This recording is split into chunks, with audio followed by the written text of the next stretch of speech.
ইউনূসের সাথে কথা না বলে আমরা এই জায়গা ছাড়া আমাদের জন্য প্রবলেম হয়েছে। স্যার বললেন যে আগে যেরকম করে হয়েছে এখনো সেরকম করে হবে, এটা তো আমাদের পক্ষে মানা মুশকিল। এটা একটা ওই দুই জায়গা থেকে হতাশ হয়ে আসার পরে আমাদের আর কোনো রাস্তা ছিল না, এখন আমরা ওনার সাথেই দেখা করতে চাই। There is no other way.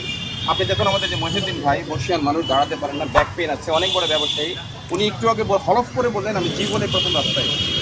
আমরা রাস্তায় আসার কথা না, আমরা তো জানি এই জায়গাটা কত ইম্পর্টেন্ট, আমরা কোনোদিন রাস্তায় বের হই না। গত শুক্রবার দিন আপনাদের লোকজন বলেছে 2 লক্ষ লোক হয়েছে, সংখ্যা তো আল্লাহ ভালো জানে।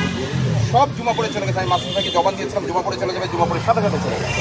একটা লোক আওয়াজ করে নাই, লাঠি উঁচায় নাই, হাতে দিয়ে চলার লাঠি উঁচায় নাই, একটা শব্দ করে নাই, একটা মিছিল করে নাই, আমরা মসজিদে জমা পড়েছি, বেরিয়ে চলে গেছি।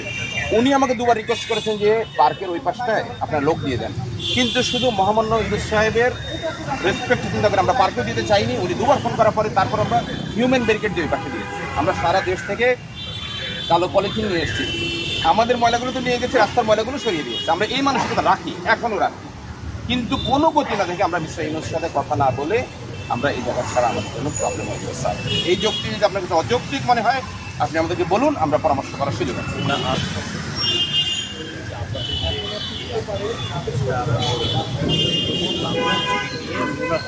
স্যার আমরা যদি ওনার 5টা মিনিট নেই দেশের এত বড় ইম্পর্টেন্ট প্রয়োজনে, এই জায়গাটা আপনাকে বললাম তো। এখন যেটা হচ্ছে যে আপনি আজকে 5 মিনিট থেকে আরো থাকতে পারবেন,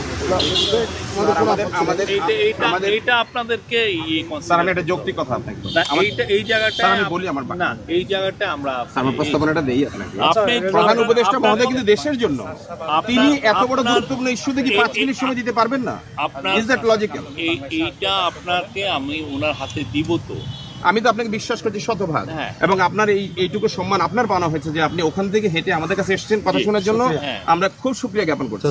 কিন্তু স্যার ধর্ম উপদেষ্টা এবং স্বরাষ্ট্র উপদেষ্টার কথায় হতাশ হওয়ার পরে আমরা মিস্টার ইউনূস ছাড়া আর কারো উপরে কথা বোঝ চাপিয়ে দিতে চাই না।